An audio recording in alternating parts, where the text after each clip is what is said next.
I was trying to go to bed on a winter evening.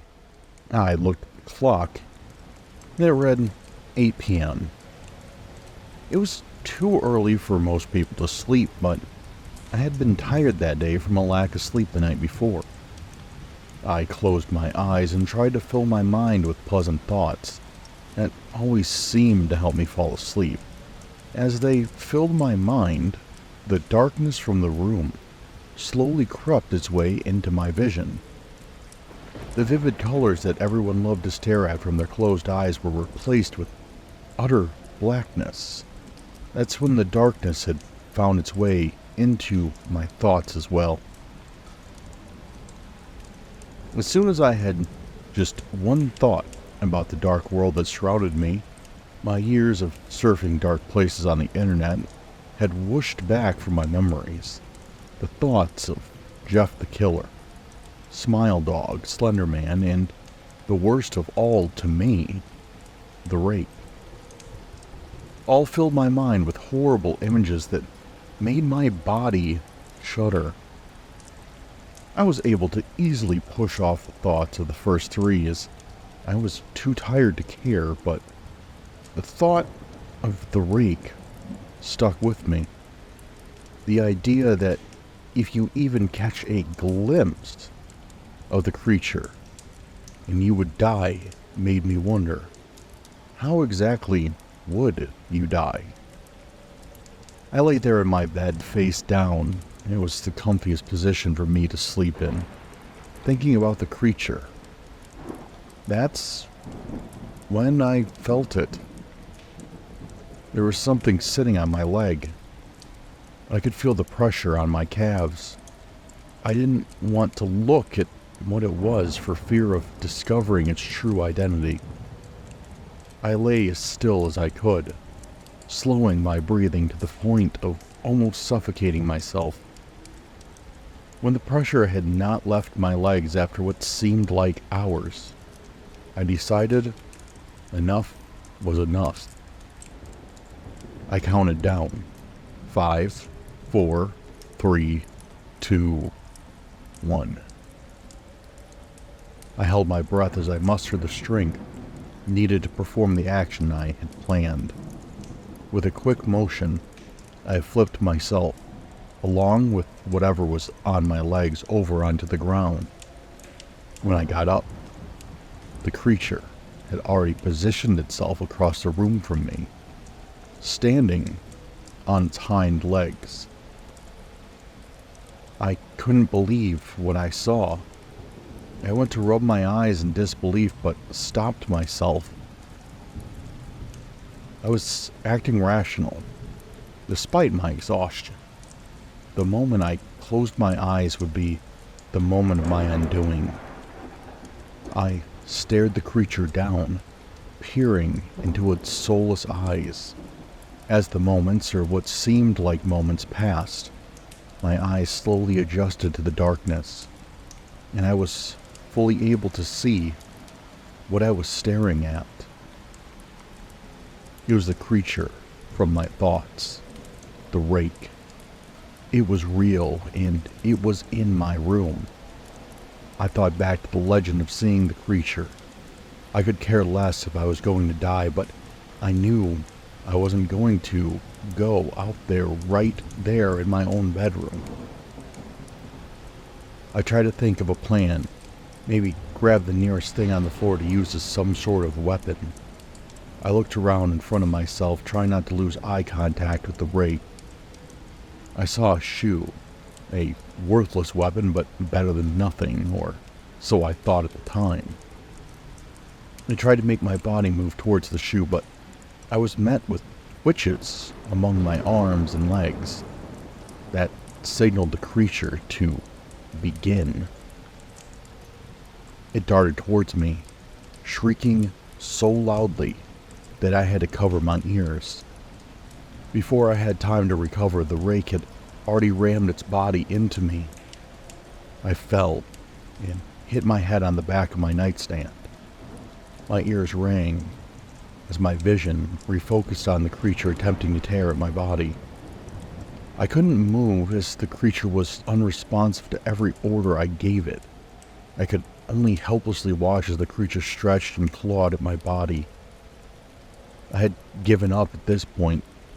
I could do nothing against this creature. I closed my eyes, but was immediately met with the thought of the knife I had kept stored inside my nightstand. My body was responsive again as I was able to wiggle the fingers of my left arm. I used this to grab a textbook from beneath my bed and smash it against the creature. The book struck with a loud thwack, and the creature toppled off of my body. I used this time to pull myself up to my bed and open the drawer to my nightstand. I glimpsed the sight of my knife as the drawer opened, and a spark of hope ignited in my eyes. I looked back over at the rake, which was slowly starting to stand again. I grabbed the knife by its handle and unsheathed the blade. Even in the darkness, I could see the shimmer of silver metal as it left its protective cover. Before the creature could fully stand, I had jumped over to it and was slashing violently with my knife. I felt as the knife split its skin, and its warm blood splashed across my hands, face, and arms. When I was done, I threw the knife down and grabbed the creature by the neck. I needed to know for sure that this thing wasn't going to come back. I started to squeeze with what strength I had left. I kept squeezing and squeezing until I felt the pop of the rake neck. I had broken it. That way, I knew it would never be back for me. I dropped the limp body to the floor and stumbled to the ground, placing my back against the wall. Only then was I finally able to rub my eyes. As my hands left my eyes, I was immediately overcome with grief. I panicked, not knowing why I felt that way.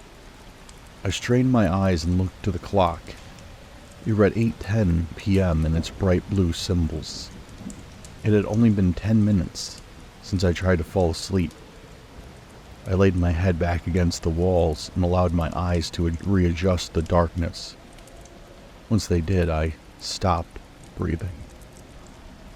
The body that lay before me was not that of the rake, nor that of any creature of the darkness, but the body of my little sister. I couldn't believe it. Tears filled my eyes and began dripping down my cheeks. I was still unable to breathe. I felt my heart pound in my chest as I sat there staring at the 4-year-old sister's lifeless body. In my breakdown, my mind pieced together what had happened. I had not heard her open the door to tell me goodnight. When she saw that I was laying down, she must have thought it would be funny to sit on top of me, which she usually did when I would take a nap during the day. When she had done so, my mind decided to betray me. When I flipped over, it had sent her, not the rake, tumbling to the floor. And when I believed the rake to have been charging at me while shrieking, it had been her running to hug me as she was crying. I was not thinking rationally. When I denied myself from rubbing my eyes, I had denied myself from saying the truth. The clawing at me was her desperate attempt to get my attention. Air finally found me as I took a deep breath and sobbed as loudly as I could. I cried, which I hadn't done in a year, and I found myself screaming the word no over and over again until my mother had come to check on me. When she came into the doorway and turned on the lights, she saw the mess that I had made. Before she could question me on the matter, her eyes scanned over the corpse of my sister, and she froze. Through my watery eyes, I could see her mouth and run away with tears of her own streaming down her face. I could no longer sit up. I collapsed in front of my sister's body, face first. I lay there, staring at what used to be my sister. I heard sirens approaching my house. I didn't care. I deserved whatever fate had decided for me. I began to hold my breath against my body's will. Hopefully, I could have deprived myself of enough oxygen that I would fall unconscious. Only then would I be able to escape the image of my dead sister. I shut my eyes, closed to try to escape, but it was no good. The image was burned into my eyes. I continued holding my breath until the pain in my chest was so great, and I thought my chest was going to burst. I welcomed that, as it was better than living on with the burden of my dead sister on my hands. I kept holding my breath and waiting as the pain grew and grew, only seconds away from peaceful bliss. That's when I felt something sitting on my legs.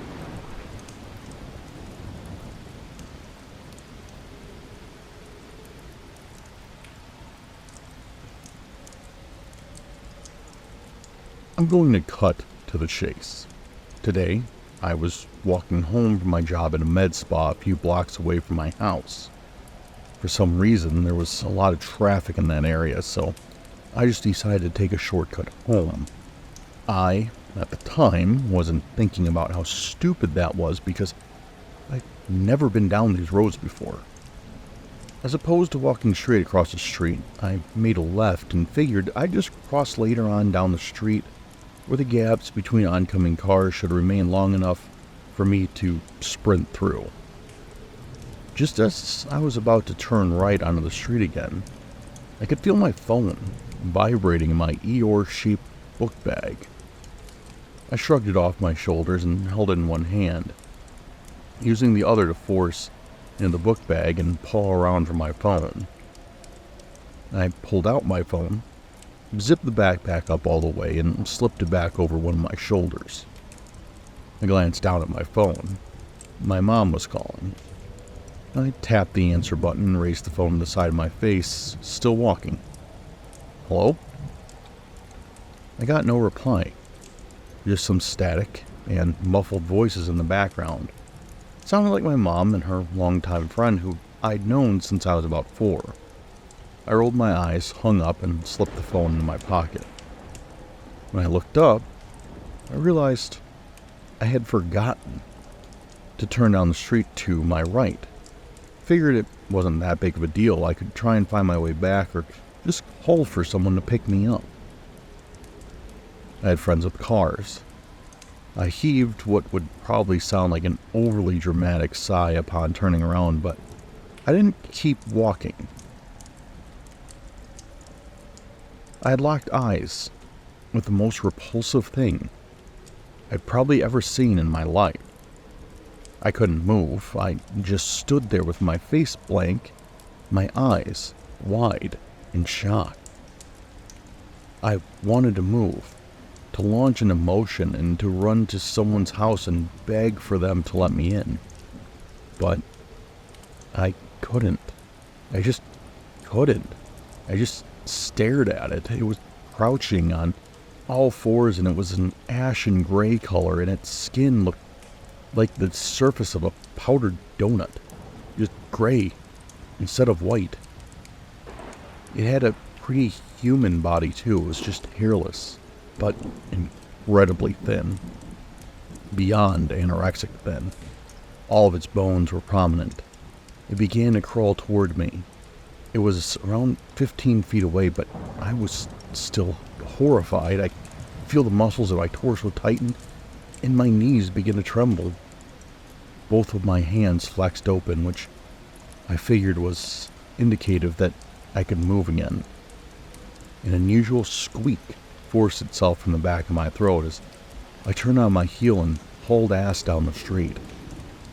It was probably because I pushed all of my muscles to move immediately, but either way, I just thought of it as weird afterwards.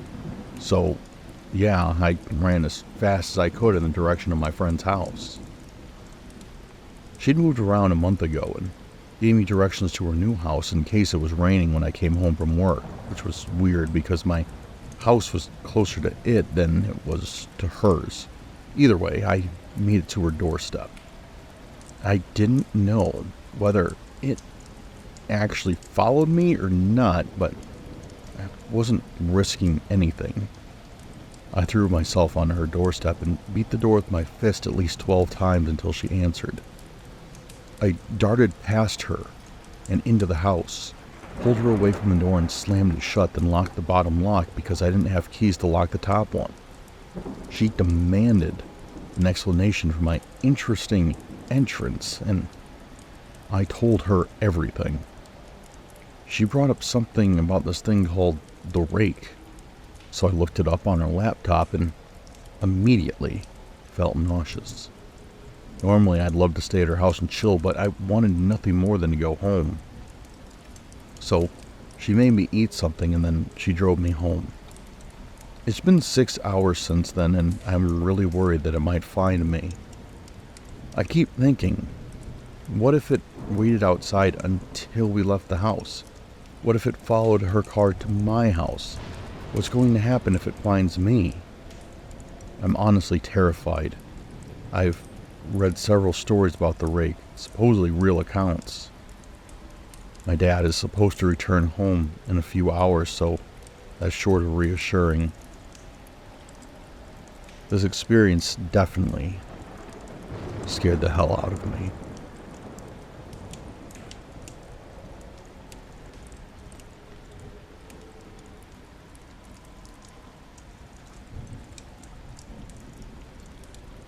Just so there is no confusion in this story, I will give a bit of information about myself first. My name is Anthony, and I'm a 15-year-old boy from a small suburb near Sheffield, England. I've never told anyone the story for the fear they may think I'm crazy, so forgive me if I seem hesitant, but here I go. It all started when I was 9 years old and me and my family were moving out of our old house. I've always missed my old house. It was a huge place with 2 sprawling floors, which is certainly enough room for an over-imaginative kid like me to have some fun in. As much as my mother tried to get me enthusiastic about the move, I always resented the idea of leaving this place, leaving the big garden with the swings, leaving the paddling pool in the summer, and most of all, leaving my friends. You'll make new friends, my mother always said. Of course, I never believed her. When I first stepped into the new house, I realized it wasn't that bad at all. This was the polar opposite of my old house. The old house was stout and wide, whereas this one was tall and narrow, nestled in a terraced street. It was 3 floors tall. The kitchen and garage were on the first floor. 2 large living, dining areas were on the second floor, and a bathroom and 3 bedrooms were on the third floor.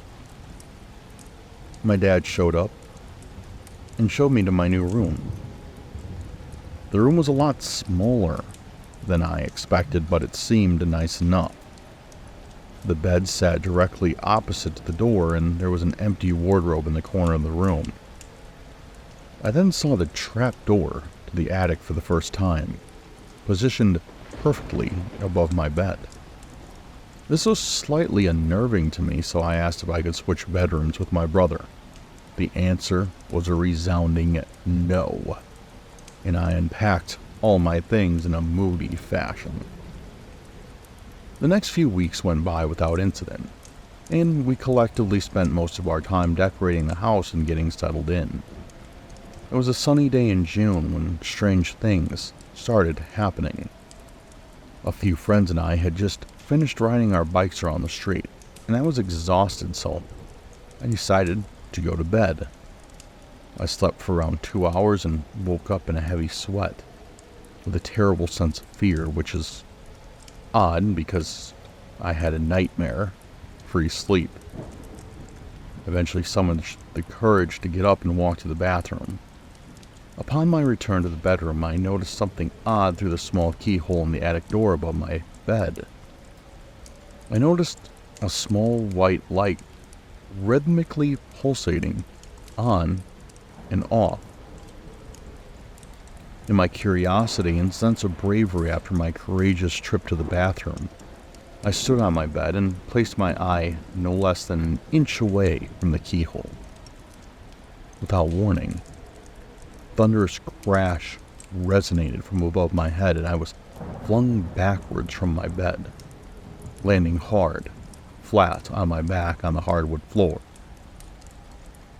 I regained consciousness a few seconds later and saw my father sprint to the room with a cricket bat in his hand, expecting to come face to face with the criminal. Instead, he came face to face with me, writhing on the floor, holding the back of my head. I noticed something very strange in my self-conscious state. The attic door was wide open above my bed, with no trace of a strange light at all. Even more worrying was the fact that my bedroom door was wide open, although I could vividly remember shutting it before standing on my bed. My father took me to the hospital, and I never spoke a word on this incident again. A few weeks later, the light returned. A few weeks after that, scraping noises could be clearly heard from the attic. Eventually, we began hearing soft thuds in the attic at night. My father checked that attic 1,000 times, but nothing, not even any indication of disturbance, was found. This carried on for years, and we all learned to live with it, blaming faulty beams or creaky walls for the noises, but still no one but me knew about the light, and to save my family from either further strangeness, I decided not to tell them. All this was fairly harmless until around 2 years ago, when things began to escalate. In summer 2010, my brother almost died of an accidental overdose. He and his friends were messing around when they decided to check out the attic. They found a small bag with what looked like popping candy in it. Being the 10-year-old he was, my brother decided to eat it. The substance was methamphetamine. We took him to the hospital, where he was kept for 3 days with a high heart rate and risk of cardiac arrest. When my brother was released, my father and I went up to the attic again, this time armed with knives. Again, we found no trace of anyone or anything being up there, although we did find something. The bag my brother found the drugs in. It was a small plastic bag labeled in bold, erratic handwriting, "Candy for Anthony." My father phoned the police, who conducted a full search of the house and still found nothing. Over the next 2 years, various strange things happened. My friends kept telling me I was phoning them in the middle of the night and breathing heavily into the phone. Even though I was sound asleep when it happened, I would often wake up in the night with no sheets or pillows on my bed and scratches on my arms and back. In December last year, things in my room kept going missing: pens, books, magazines. This was around the same time the drains stopped working. We ended up hiring a plumber to inspect our drains. When he cleared the blockage, he said that it was full of books, magazines, and stationery. When I saw the books, they were the missing books from my room. The only difference was they were torn to pieces, but not by the drains. Things began to get out of control. I would often find teeth under my pillow, family pictures with all the faces but mine torn out, blood on furniture. Then things came to a head 2.5 weeks ago. We were all driving to London to see the Queen's Jubilee celebrations. We were just about to set off when I realized I had left my phone in my room. I got out of the car and walked up the stairs to my room. Halfway up the second set of stairs, I noticed my door was slightly ajar. I stayed completely still on the stairs, staring through the gap in the door, refusing to believe what I was seeing. The attic door was hanging open above my bed, and there, squatting on my bed, was that thing. It had the same body as a human, but just so frail and thin. Its skin was an awful shade of pale gray, and it glistened as if it was wet. Its spine grotesquely protruded from its back. Then it turned around. Its face. Its eyes were huge and a vile shade of milky white. He had no nose, only nostrils. His mouth appeared tiny at first, but then he noticed me. Its eyes met mine. His jaw dropped to his knees and his mouth stretched further than I ever thought any mouth could. Then it began. The screaming, like fingernails on a chalkboard, but so much louder. I ran. I ran as fast as I could down the stairs, jumping 3 or 4 at a time. I got back in the car and left for London. I haven't been back to the house since then. I've lived at my grandma's house for the last 3 weeks. I never got my phone back. My friends still complain about phone calls in the middle of the night. Every now and then, I'll hear scraping at the window or a thud in the night. But I hope, beyond all hope, that is just the wind, or just faulty beams or creaky floorboards. I really do.